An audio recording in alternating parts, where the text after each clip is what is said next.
Komisi 4 DPR RI memanggil Menteri Kelautan dan Perikanan KKP Wahyu Sakti Tenggono pada Kamis 23 Januari 2025. Anggota DPR RI fraksi Partai Nasdem Arif Rahman menyoroti buruknya kinerja Kementerian Kelautan dan Perikanan KKP.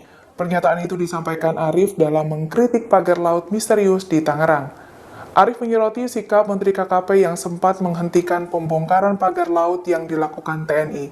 Saat itu, Menteri KKP menghentikan sementara pembongkaran dengan alasan kepentingan penyelidikan.